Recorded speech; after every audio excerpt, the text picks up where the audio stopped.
출근길 묵상 365 2021년 9월 17일 돌아간 오르바, 돌아온 룻. 인생은 B에서 시작해 D로 끝난다는 말을 프랑스 철학자 장폴 사르트르가 했습니다. Life is from birth to death. 출생에서 시작해 죽음으로 마감하는 인생을 말합니다. B와 D 사이에는 영어 알파벳 순서에 C가 있지요. 이 C가 뭘까요? 인생의 출생과 죽음 사이의 C는 바로 초이스, 선택을 말합니다. 어디로 갈지, 뭘 해야 할지 선택하는 일이 우리 인생에서 참 중요합니다. 선택의 기로에 놓였던 두 사람이 있습니다. 오늘의 말씀은 룻기 1장 8절에서 18절입니다. 나오미가 두 며느리에게 이르되 너희는 각기 너희 어머니의 집으로 돌아가라. 너희가 죽은 자들과 나를 선대한 것 같이 여호와께서 너희를 선대하시기를 원하며 여호와께서 너희에게 허락하사 각기 남편의 집에서 위로를 받게 하시기를 원하노라 하고 그들에게 입맞춤에 그들이 소리를 높여 울며 나오미에게 이르되 아니니이다 우리는 어머니와 함께 어머니의 백성에게로 돌아가겠나이다 하는지라. 나오미가 이르되 내 딸들아 돌아가라. 너희가 어찌 나와 함께 가려느냐. 내 태중에 너희의 남편 될 아들들이 아직 있느냐. 내 딸들아 되돌아가라. 나는 늙었으니 남편을 두지 못할지라. 가령 내가 소망이 있다고 말한다든지 오늘 밤에 남편을 두어 아들들을 낳는다 하더라도 너희가 어찌 그들이 자라기를 기다리겠으며 어찌 남편 없이 지내겠다고 결심하겠느냐. 내 딸들아 그렇지 아니하니라.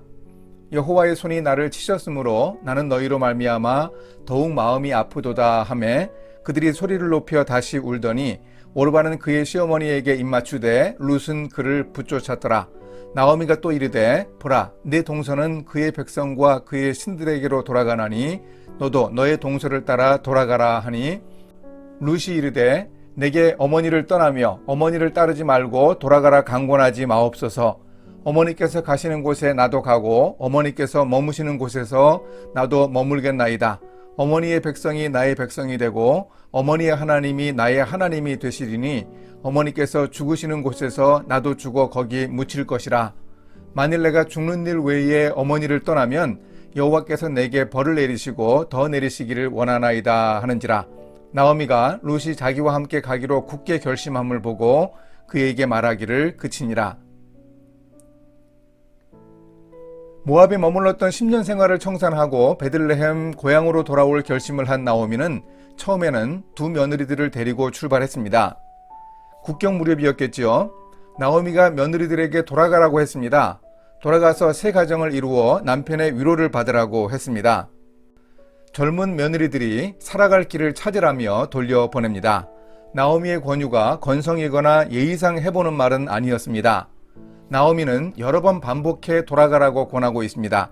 너희 어머니의 집으로 돌아가라. 내 딸들아 돌아가라. 내 딸들아 되돌아가라.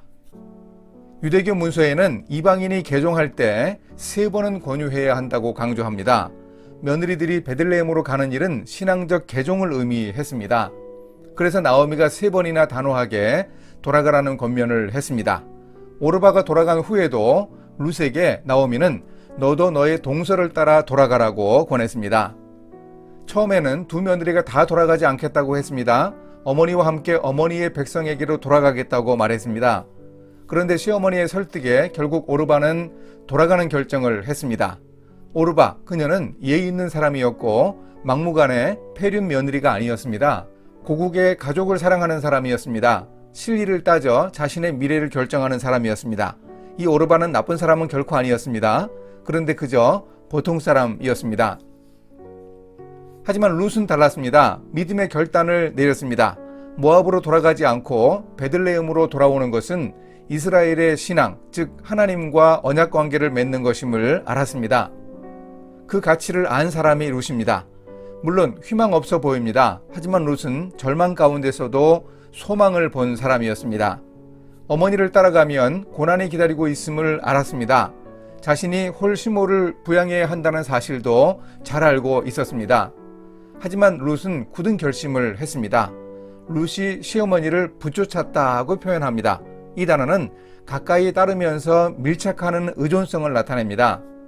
부부가 한 몸을 이루는 결합과 엘리사가 스승 엘리야 선지자를 떠나지 않고 가까이 하여 따르겠다고 결심할 때 사용된 단어입니다. 룻이 시어머니를 철저히 의지하며 인격적으로나 신앙적으로 하나가 되었음을 강조해서 잘 표현하고 있습니다. 중요한 사실이 있습니다. 룻기는 돌아온 사람들인 나오미와 룻을 중심으로 기록되고 있습니다. 돌아온 사람들이 겪는 일상의 삶은 역사가 되었습니다. 엘리멜렉과 오르바 그리고 나오미와 룻은 함께 출발했으나 서로 정반대 방향으로 간 사람들이었습니다. 인생을 어떤 길로 갈 것인가, 과연 이 길이 바른 길인가, 그른 길인가 판단하는 일이 우리에게 중요합니다. 인생은 결정의 연속입니다. 선택이 중요합니다. 이제 누가 결정해야 합니까? 바로 오늘 우리도 결정해야 합니다. 이렇게 실천하겠습니다. 우리는 세상 밖으로 나가 살 수 없습니다. 그러나 예수님처럼 세상에 속하지 않아야 하겠습니다. 하나님의 사람의 가치관을 잊고 세상의 가치관에 빠져 살아가면 우리는 실패한 인생을 살게 됨을 명심하겠습니다. 저의 판단과 선택이 세속적이지는 않은지, 일터에서 하는 결정을 하나님이 기뻐하시는지 잘 판단하겠습니다. 함께 기도하십니다. 우리를 세상으로 보내신 하나님, 나오미가 평가하는 대로 그의 백성과 그의 신들에게로 돌아간 사람 오르바는 룻기에 더 이상 등장하지 않습니다. 세상 속에 살지만 세상으로 돌아가거나 세상에 속하지 않아야 하는 크리스천의 정체를 분명하게 인식하고 세상 속 크리스천의 복된 삶을 살아가게 인도해 주소서. 예수님의 이름으로 기도합니다. 아멘.